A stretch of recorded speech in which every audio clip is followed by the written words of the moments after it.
अब गांधी जी का जो रास्ता था वो कैसा था? सत्याग्रह। कैसा था? सत्याग्रह। उनको सत्य के माध्यम से करना। लेकिन उसी समय एक शांतिपूर्ण तरीके से एक जुलूस निकाला जाता है। कहाँ निकाला जाता है? उत्तर प्रदेश के गोरखपुर चोरा चोरी नामक स्थान पे।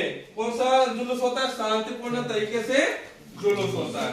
अब जब शांतिपूर्ण तरीके से जुलूस होता है, पुलिस क्या करती है?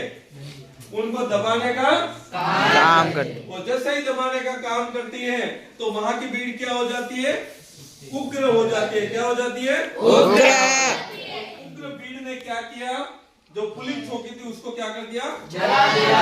कितने पुलिस वाले जिंदे मर गए? उससे दुखी होकर महात्मा गांधी जी ने क्या करा?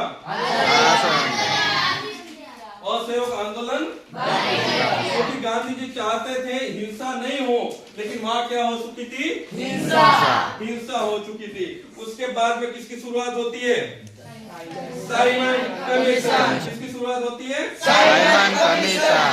Simon commission. असहयोग आंदोलन के दौरान गांधी जी को कितने वर्ष की सजा होती है? 6 वर्ष। 6 वर्ष की सजा होती है। 6 वर्ष की। उसके बाद में हम बात करते हैं, कहाँ आ जाते हैं? Simon commission. कौन से सन में आया? 1928। अध्यक्षता किसने की थी? कितने सदस्य थे? 7 सदस्य थे। एक भी सदस्य भारत का था क्या? नहीं। जब एक भी सदस्य भारत का नहीं था तो अंग्रेजों भारतीय लोगों ने क्या कहा? साइमन वापस जाओ। क्या कहा? साइमन वापस जाओ। कौन से नारे लगाए? साइमन वापस जाओ। साइमन मुर्दाबाद। कौन से नारे लगाए? साइमन मुर्दाबाद। और जैसे ही ये नारे लगाए उस समय लाहौर के अंदर एक बड़े नेता थे, लाला लाजपत राय। कौन थे? उनके ऊपर क्या की गई? लाठीचार्ज। क्या किया गया? लाठीचार्ज। और लाठीचार्ज किया गया तो उनके उसके दौरान, उनके इलाज के दौरान उनकी क्या हो जाती है? क्या हो जाती है? मृत्यु।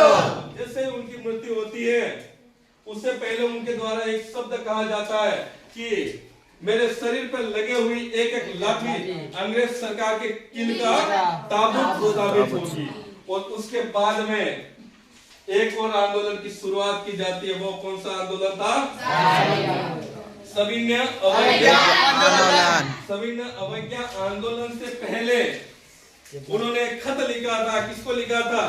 Lord Irwin. और लॉर्ड इरविन को खत लिखा था। उसमें कितनी मांगे रखी थी? 11। और वो कौन सा अधिवेशन था? लाहौर अधिवेशन। और उसी दिन उन्होंने क्या मनाया था? स्वतंत्रता दिवस। क्या मनाया था? स्वतंत्रता दिवस। लाहौर अधिवेशन के अंदर स्वतंत्रता दिवस मनाया और वहीं पे उन्होंने कितनी मांगे रखी? 11। और जब जैसे ही 11 मांगे उन्होंने रखी और लॉर्ड इरविन ने क्या करा? और फिर गांधी जी ने क्या करते हैं? सविनय अवज्ञा आंदोलन की शुरुआत करने के लिए कुछ होना चाहिए कि नहीं होना चाहिए? होना चाहिए। तो होना चाहिए। तो उन्होंने फिर क्या कौन से नामक स्थान से प्रारंभ किया? उस समय अंग्रेजों का नमक पे क्या था? नमक खरीदते भी वही थे, नमक बनाते भी वही थे, नमक बेचते भी वही थे। फिर गांधी जी ने 78 साथियों के साथ में साबरमती आश्रम के साथ में वहां क्या की जाती है? यात्रा को प्रारंभ की जाती है। और उस रास्ते में लाखों लोग क्या हो जाते हैं? हजारों लोग शामिल हो जाते हैं। और जैसे ही शामिल होते हैं वो शामिल होते होते और दांडी नामक के स्थान पर कौन सी तारीख को पहुंचते हैं? 6 अप्रैल 1930।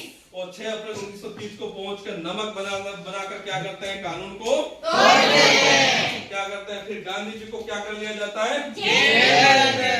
कितने वर्ष की सजा? 6 वर्ष। फिर इरविन और इन दोनों के बीच में कौन सा समझौता होता है? दोनों के बीच में क्या होता है? समझौता। क्या होता है? समझौता। गांधी जी कहते हैं कि हमें जो कितने भी छाती हैं उनको क्या करो? छोड़ दो। और हमारे जितने भी मांगे हैं उनको क्या करो? पूर्ण करो। फिर वो लॉर्ड इरविन कहता है कि इसके लिए आपको दूसरे गोलमेज सम्मेलन में क्या करना पड़ेगा? भाग लेना पड़ेगा। फिर गांधी जी कहाँ जाते हैं? गोलमेज सम्मेलन में भाग लेने के लिए। जब उन्होंने वापस वहां जाते हैं तो उनकी बातों को पूरा नहीं किया जाता तो 1934 में पुनः क्या करते हैं? सविनय अवज्ञा आंदोलन की शुरुआत। और उसके बाद में एक चीज होती है कि उस समय पृथक निर्वासन, सांप्रदायिक पंचायत वो इंग्लैंड का प्रधानमंत्री होता है, दलितों के लिए पृथक आरक्षण की व्यवस्था करते हैं। और जैसे ही प्रथम आरक्षण की व्यवस्था करते हैं तो उस समय जो हमारे स्थानीय डॉक्टर भीमराव अंबेडकर साहब होते हैं वो भी इस मांग को उठाते हैं। जैसे इस मांग को उठाते हैं तो फिर लॉर्ड इरविन उनको कहता है कि ये जो मांग उठाई है वो हमने नहीं करा है, हमने तो आपके यहाँ जो मांग उठा रहे हैं बाबा साहब उनके तर्ज पर ये काम कर रहे हैं। फिर उन दोनों के बीच में समझौता होता है। वो समझौता कौन सा कहलाता है? पूना समझौता। कौन सा होता है? पूना समझौता। डॉक्टर भीमराव अंबेडकर और महात्मा गांधी के बीच में। पूना में ही क्यों होता है? क्योंकि उस समय पूना की यरवदा जेल के अंदर गांधी जी क्या थे? उन्होंने कहा कि मैं 24 दिन की भूख हड़ताल करूंगा, 24 दिन तक खाना नहीं खाऊंगा। फिर दोनों की जब मुलाकात होती है तब बाबा साहब पूछते हैं कि आप दिल से बताइएगा कि कहीं ना कहीं हिंदुओं के अंदर जो दलितों की व्यवस्था है वो कोई भेदभाव बहुत ज्यादा नहीं हो रहा है क्या? फिर गांधी जी कहते हैं बिल्कुल इसके लिए मैं आपकी सहमत हूं, लेकिन हमें प्रथम निर्वाचन आपके लिए होगा, लेकिन वोट केवल जो समुदाय वो ही नहीं देखे, जितने भी लोग शामिल हैं वो सब क्या करेंगे?